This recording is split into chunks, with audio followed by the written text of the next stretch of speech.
And you just see in the ear, and here, and there, the platings come off. So that's a good one. That's a nice one too. Plating coming off a bit on the reverse. Some of them are horrible. That one there, the plating on the right is beginning to come off in the starting phase. This one is all crumbling completely. And those ones look almost base, and there's probably a lot of tin in that one. Now, these copies don't come in hoards, so we don't have many in public collections to study and the likes. PAS is turning up, as I say, 11%. It's probably something like 200 or 300 of them, and it's a great data set for research. And I think, in fact, that a lot of these plated coins passed as a sestertius or whatever. They knew they were plated, but they said, hey, shortage of small change, we'll use one of these instead. But there's a lot to be learnt from them. The other thing you get is these coins, which are Roman provincial coins. All the cities in the Eastern Roman Empire were still striking their own local copper coinages, and you don't normally get them in Britain. We've had 2 of these in Britain, this exact coin, from a place called Chios in Turkey. And these might be coming in at this time to make up for that shortage of official Roman coppers. This one comes all the way from Byblos in Lebanon. I was only there a few years ago, just before during the Syrian uprising. I had to get over the border to Lebanon fast. And this coin has come all the way to Hampshire. So we're getting the odd one of these coins coming in, and again it's PAS data that turns them up, because excavations only target very small parts of a site. You get vast swathes of land, and so you're more likely to find exotic coins. And finally, Limes Falsa. This name is a German name for copies made on the frontier, and it refers to coins in mostly the Rhineland and the Danube. They're cast, and there you can see one of Antoninus Pius. You can see the soapy feel to it. It doesn't look quite right. And these are 2 here. This one on the left I love, because on the right it's the head of Nero, going all the way back to the AD 50s and 60s. And on the left is Ottocilia Severa, who's 244 to 249. So someone's combined the 2. And the one down below is a Gordian one. When they were making them, we're pretty sure mostly in the 240s AD. But we used to call them Limes Falsa from the continent. I've just had 2, which I should have put into this lecture, from Hertfordshire. And they're the same one. 2 found in the same county. There's someone in Hertfordshire doing naughty things as well, making copies, I think. So it's not just a continental thing. I think we're up to it as well. We then get to the radiate coinage, and the first radiate was struck by Caracalla, about 50% silver. By the time you get to Tetricus in 270, it's down to 1%, same denomination. So that's inflation for you. And in the radiate period, the Gallic Empire and the Aurelianic in the middle there, and Crassus Electus, we have the largest number of hoards in total. In this country, there are over 600 radiate hoards. Okay? In the rest of the Roman Empire put together, there are 500. So we've got more radiate hoards in this country than the entire rest of the Roman Empire put together. That's why we got a massive research project with Leicester University to try and find out why. And we're already turning up some interesting results, and I'll talk about those in a minute. Kinesio Hoard obviously is the biggest still, about 55,000, and it was 2 containers worth. And then of course I just put this one in because it's one I actually catalogued a few years back, the Redditch Hoard of 11. Anyone here find this one? No? No one claims it? And that one is now in Birmingham Museum, because there's some very rare coins, 1 or 2 very rare coins in there, although in bits and pieces. And then we get the Plume Hoard, which has been keeping me quiet, 52,500, but from 1 pot. And the great thing about this hoard is that the finder, Dave Crisp, was finding some small silver siliqui, which are later Roman coins, which are a hoard spread across the field. And we found actually in the records that most of that hoard had been found in the Victorian period. And he was finding the rest of them. But he got this odd noise, this little clicking noise, and he thought it might be one of these siliqui on the edge, so he started digging. And of course, he got down to that far in the ground when he started to pull out some bits of pottery and some coins, and he realised he had a hoard. Now, I'd given a lecture at his club about 6 months earlier in Melksham, in Wiltshire, and I said to him, and 2 of his mates, we were having a bit of banter at the end, and I said, if you get another Kinesio Hoard, you bloody well leave it in the ground, all right? Let us dig it out, because the Kinesio Hoard the detectorists ripped it out of the ground, mixed all the coins up, smashed the archaeology, and I don't even think we ever saw all the coins. I think some of them ended up in the back of the car when it was sold second hand. So the whole thing is a bit of a disaster. Although we got a great catalogue from it, which my boss Roger Bland did with Edward Besley, we didn't get all the archaeology. Dave finds this one, and of course when he knows what it is, he realises it's the Hoard. He does what none of us would want to do. He fills it in, puts the turf back on and walks away. And he tells his FLO in Wiltshire, who then gets on to the FLO in Somerset, and we have a professional excavation. That on the top is the remains of a dog bowl that was used as the lid, and it's about now they rang me up in London and said, we've got a complete pot of coins intact. I said, we'll bring it up to London intact and we'll excavate it. And they all laughed at the other end, partly because the pot was cracked, but also it was massive. 160 kilograms of coins. So that's 2 of you on the scales. And so what they did was, they went through the coin hoard, they made arbitrary layers, and in each layer they collected coins in bags. So we've got 60 context bags for the coin hoard. And if you think there are about 30 emperors represented, that's about, potentially, it's 1,000 bags or so that I've got to deal with, and we're still processing it. It takes an incredibly long time, because if it was all just coins mixed up, we'd just do them like that. But because every single coin has to serve its context, which I'll show you in a second is important. The largest group of coins of carouses ever found anywhere, 845, and I've almost finished cataloguing these, and loads of them are unpublished. They're new coins, never seen before, including those lovely 5 silver denarii, which are absolutely stunning. And if you look at the stratigraphy of the pot, these are carouses coins, and the latest coins of carouses are in the middle. There are some at the top, but when you look at this chart, these are the earliest coins, these are the latest. You'll see at the top of the pot, you've got all the early coins. There are early ones at the top, but no late ones. In the middle, you've got obviously some early, but a lot of late. And what it tells us then is there's not a hoard built up over time. This all went in one go. They were all sitting around the pot, which they put in the ground, and they all tipped in their money, and someone just happened halfway through the process to tip in a pot with the latest coins in. Then it was sealed up. I believe, because it's on high ground, we now know it's near to a spring, and the ground was boggy, and the farmer said it used to get boggy, but now we've proven there's a spring there. I think it's a ritual deposit. It went in the ground as a ritual deposit near a spring, which is quite typical. It wasn't a coin hoard for savings or of the sort at all.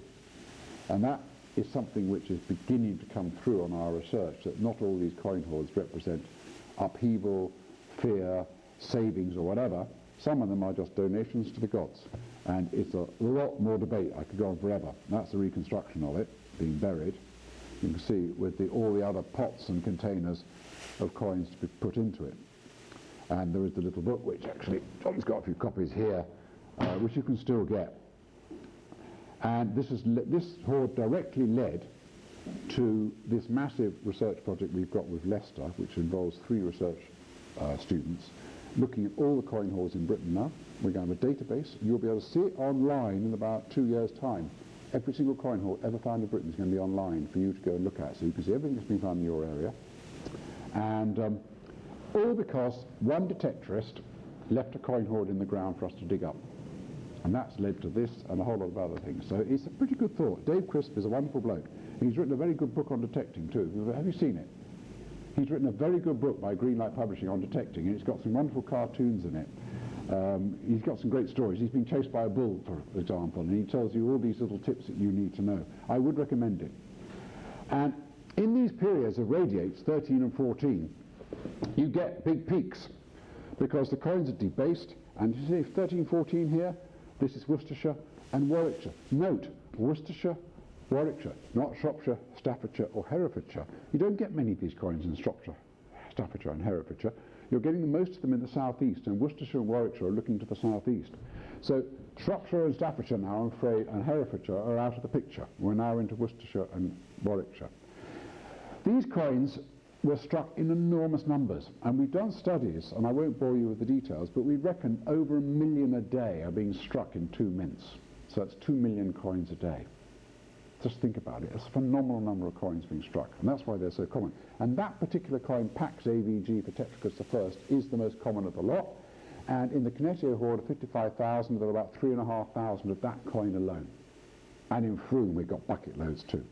So if you find one of those, you want to find one of those because you could then say, I've got the most common Roman coin ever struck. Then, the other end of the spectrum, these coin hoards do produce interesting ones. So Domitian II, this is only the second example of his coin ever found. The other one was found in France 100 years ago. And this is why all your grot boxes need to be looked at, because I am convinced that before I pop my clogs, I will find another Domitian II, and I will find it in someone's grot box. That's where it's going to be. And that person's going to fall off their seat. I've already found some incredibly nice coins in a grot box. My favourite, the latest example, was someone brought in a grot box, and it had a gold tremesis, barbarian copy of a Roman coin, this is Kent, unique, in a grot box. Oh, I thought it was a brass stud. I wanted to acquire it from the museum, but they've obviously kept it or gone and sold it elsewhere, but you get some amazing things. The reformed coins are slightly later radiates, are more silvery. They're much, much rarer. You don't get many of them as sight finds. They tend to end up in hoards. And at this time, because there's a shortage of small change now, people make the barbarous radiates. And there's one from Shropshire, the one from Northants. And these copies are pretty horrible. Pretty horrible. But you get them. And they are an example of Britons making their own coins to make up for a shortage. I think still probably mostly made by officials, towns and the like. And they're works of art, aren't they? Right, and then these two were donated to us by detectorists from Warwickshire. They're lead copies, found in the same field, and they're now in the BM collection, pride of place. Really grateful for those. Donated, I have to say, not sold, so I'm absolutely thrilled. Then, I'm almost done, we're getting to period 17. This 330 to 348 is when most places, sites in Britain, peak. And it's the reign of Constantine. Here's Constantine the Great on the left, and his sons. That's him going to heaven. You can see the hand of God meeting him as he goes up to heaven. And it's called the Maradona Coin. And so the first Christian emperor. That is me when I was a little bit younger. So you can see how large this head is. It's a colossal seated statue. That's his knee on the left there. And he's got another hand doing this as well that survives. And there's period 17. Look at it, going off the scale. It's 25% for Rees, and it's about 33% for PAS. An enormous number of coins. And they are the really common ones. Gloria Exercitus, 2 soldiers, 2 standards. There's a Helena one. There's the Wilton twins, 2 victories. Whole range of them, but they are really, really common. And the Thornbury Hoard, for example, in Gloucestershire, got 11,000, and we got another hoard, I can't tell you where it's from exactly, the southwest, of 20,000 or 22,000, and my deputy at the moment is going through it. He's loving it. And the Thornbury Hoard of 11,000, though, gives you an idea how little these were worth, is the equivalent of 1 or 2 gold solidi, depending on which Egyptian papyrus document you go on. So an awful lot of small change to have for just 2 gold coins or 1 gold coin. And with the Thornbury Hoard, you could buy enough grain for a soldier for a year or for 6 months, depending on how we do it again. That is a grain measure from Hadrian's Wall. It'd be lovely if you could find one of those for me. I'd love a Modius to be found. This one's rather interesting. It's one which has, on the outside, this Modius contains 10 units or so, but when you fill it up, it contains 12. So they were cheating the local population who had to pay their taxes in grain, taking 2 extra modii or 2 extra units of grain every time they filled it up. So the Roman officials were underhand, to say the least. And this is when you get sites like this across the country, small rural sites with cob buildings and enclosures and ditches and field systems, the odd scythe. You probably discriminate, don't you? If you discriminate, you won't get the scythes, you won't get the shears, you won't get all the lovely ironwork, you know, the hoes and all these unwoven metalwork. Although, having said that, in the plough soil, this stuff gets beaten up no end. And then you get the pottery and the brooches and whatever, and about 100 to 200 coins. This is the peak of coin loss in rural Roman Britain. And again, it's Worcestershire and Warwickshire. They are the ones that peak in period 17. They're behaving just like the southeastern counties. So they're part of this game. They're part of this currency world of lots of coins. But when we go to Shropshire, it's down at only 14%. Staffordshire 13%, way below the average. Herefordshire 7%, pathetic. So it's not happening out in that part. Things are collapsing, not so interested. The monetary economy is not operating in the West Midlands. But the Valentinianic phenomenon is what the last big thing I'll talk about. This is 364 to 78. Who was it whose coin I did this evening? One of yours was the Valentinian. Yours. That really worn one? I identified for you? It's sitting just behind there? Yes, yours. You're looking away from me now. You had a very worn coin of this House Valentinian, Securitas Republica. Yours was one of these. That worn one was one of those. They are very common in Britain. They come in with the same sort of mint percentages, so Arles is the big one, and then Lyon, then a few others. We get them, you know, they're standard, and people thought, well, that's all we need to know. This shows you where all these coins have been found. It's slightly out of date, and you think, well, okay, that's it. If you look at where you get way more than average, large assemblages, you get this pattern. Very different. It's West Country. Some of you have been down Oxfordshire, Gloucestershire recently, I hear. Well, you're in it there, and you get it all the way down from East Yorkshire, Lincolnshire, down to East Anglia, and a little bit across Northamptonshire, across the middle. Nothing much in the southeast, and you, except for Wroxeter, I think that's Wroxeter or nearby, are a complete apology. Absolutely nothing. If you look at the figures, again, these are per mil, so you just take off you put a decimal point in, you'll see that in out around the Fens you can get up to 30% of these coins. Out here you're getting 0.9%, 2.1%, 5.2%, pathetic right here. And also very weak up in the north here. So much, much stronger in those areas. It's just regional. Now there's a good story behind this. The outlying ones tend to be military. So Carnarvon Fort is military. This is by a military site, that's military. And this is a big clue, because on the continent, a French scholar has argued that most of these bronze coins are found at military sites. Okay, so they're military. What does that tell us? If these are military, what's going on here and here? Okay, let's see. A lot of these areas have temples in them. So if I go back to that map, all those little black, these are temples. But it's a circular argument, because you're getting lots of these coins there anyway, so they're going to be put into a temple. That might be one thing. At the time of Julian the Apostate, they did revive a lot of pagan temples, so coinage is going into them again. This is a coin of Julian I wanted to show you from Leicestershire. It's going to be, I think today, I think it's come down to the museum. It's been donated to us. This is a large coin of his with a bull on the back. You would have seen them in catalogues. They're not that rare, but they don't come to Britain. This is the first one ever found in Britain of this coin. There was an embargo, obviously. You don't let them cross the channel. For whatever reason, we've got one now in Britain. So made my day, and the detectorist is a hero because he's given it to us. I'm really thrilled. So those are some of the temples up in Norfolk. It could be agricultural wealth. This is a villa at Chedworth, Gloucestershire. But it is agricultural, but not to do with these villas as such. This is the sort of site. Now this is Kinesio, where that hoard was found. It was a large minor town, just spread around by the River Kennet, which goes into the Thames. Suddenly, in this period, they had to come over and put down a rebellion and sort out problems. They built this bloody great fortified wall around it. It was on time team. Enormous great fortification walls, like a fort. Now, the locals weren't a problem here. It was not rebellion of locals in any large scale here as such. Why do you do this? Well, inside this fort you've got the army and you've got the tax collectors. And what they were doing at this time was they were taking tax in kind. So you would take it in grain, you would take it as animals, as animal skins or leather or whatever. And then of course this is right by the River Kennet. You put it on a river down the Thames out that way. Another town which is further north is Alcester.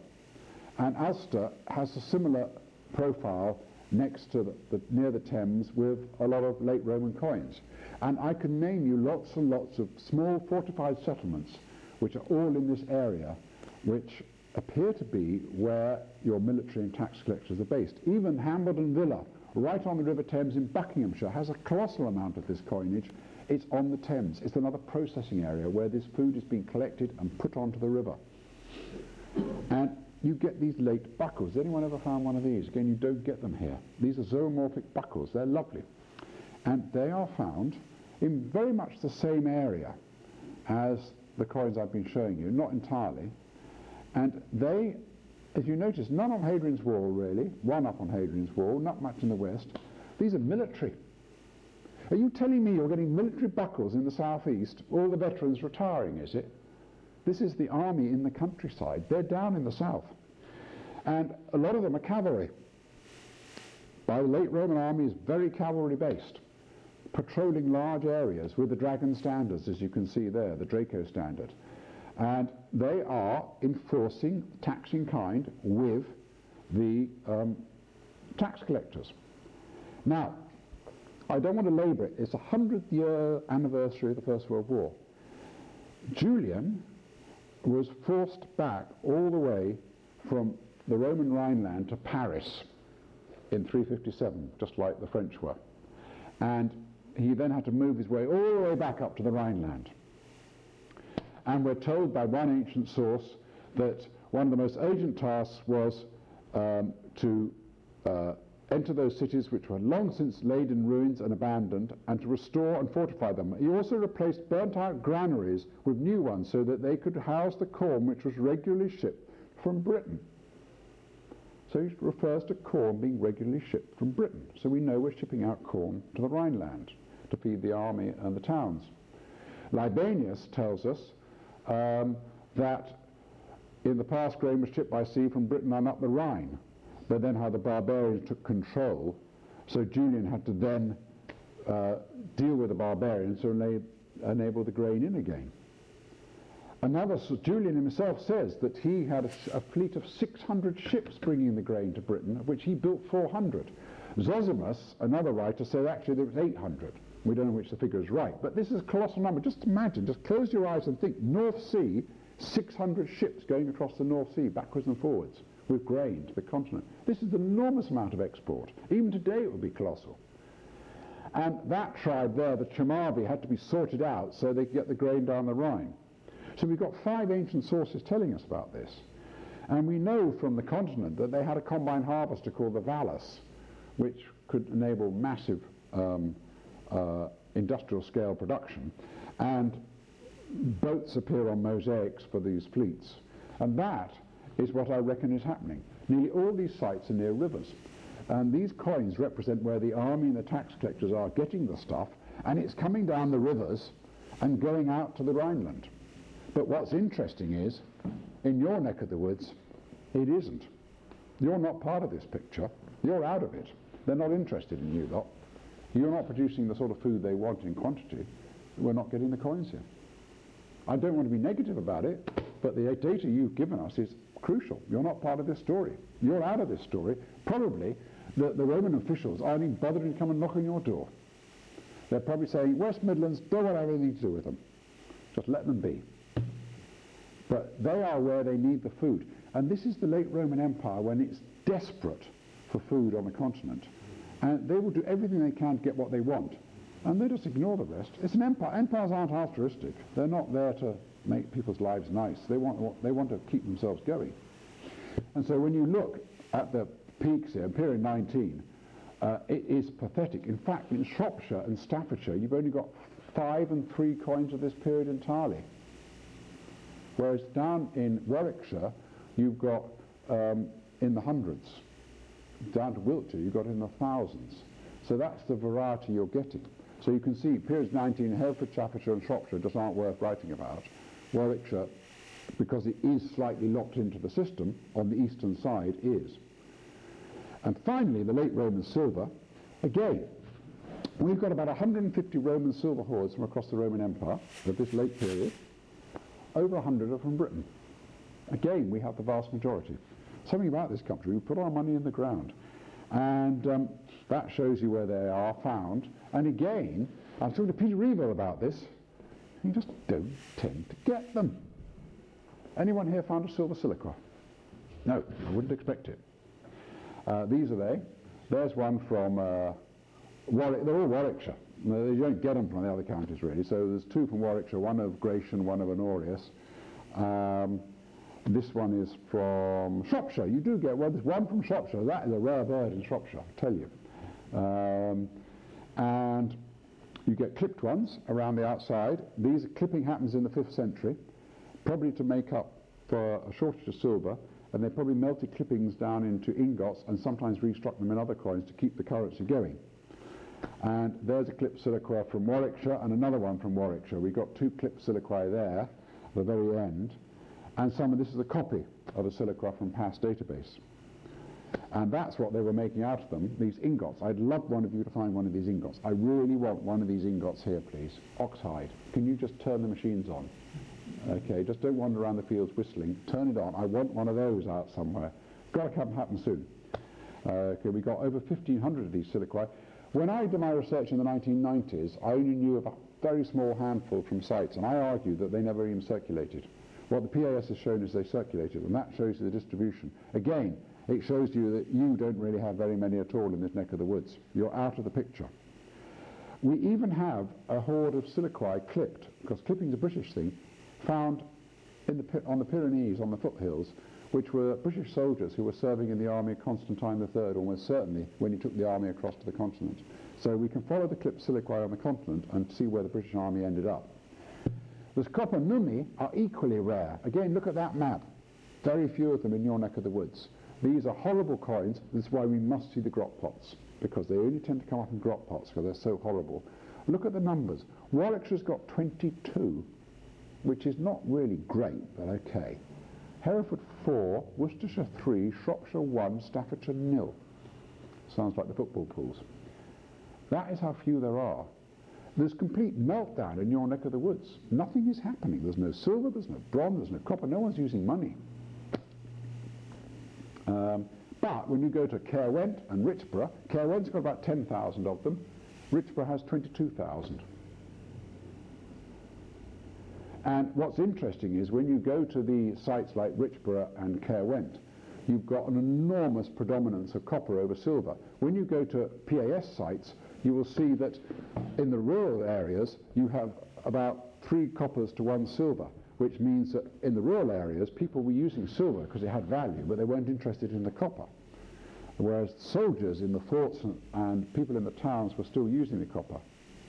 And this coin, Numus, found north of Hadrian's Wall, is of a type struck in the Mediterranean, in the eastern Mediterranean, between 406 and 408. Now, Hadrian's Wall is out of use by now pretty well. Can someone explain to me how that gets north of Hadrian's Wall? How does it get to Britain? And lastly, and absolutely lastly, Byzantine coins. Gold Byzantine coins, these are early medieval coins, but they're called Byzantine medieval material of the Sutton Hoo period, and we've 6 Byzantine coins there. Now, if you go back even 10 years, you were told that you didn't get Byzantine copper coins in Britain. That every Byzantine copper coin ever found in Britain was brought back by a soldier, a vicar, a tourist to the Near East or Gallipoli or anything like that, and they brought them back to England and they lost them and then people found them. Well, I then say, well, you're telling me the old vicar comes back and he goes trudging in the mud halfway across Somerset to the middle of a field and he starts throwing his Byzantine coins out. Hey, come on. And so again, your data has turned that one upside down. And that's the map. There are lots of them. We don't sadly have any from your neck of the woods much. There's one up there. There's a lot, though, from Meols on the end of the Wirral Peninsula, where they've done a lot of excavations. But you can see there's a pattern coming up, and they're mainly coastal. So you can imagine you had ships in the Dark Ages coming up around Britain still and trading. And we know the Sutton Hoo shipbearer has all sorts of exotic stuff in the Mediterranean, so why not? It's just the Byzantine coins are showing this much more. So we've got 2 books now available. This one is a very academic one done by Philippa Walton.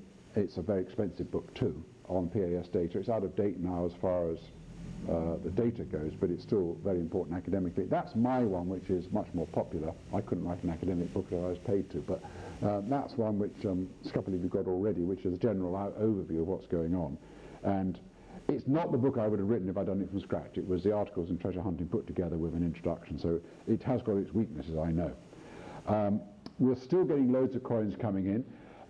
That 5,000 actually has gone down to about 2,000 now, because I have my new French assistant who is eating coins for breakfast, which is fantastic. They're still coming in, and we are, large assemblages, if you get them to us, we should be able to turn them around within 6 months.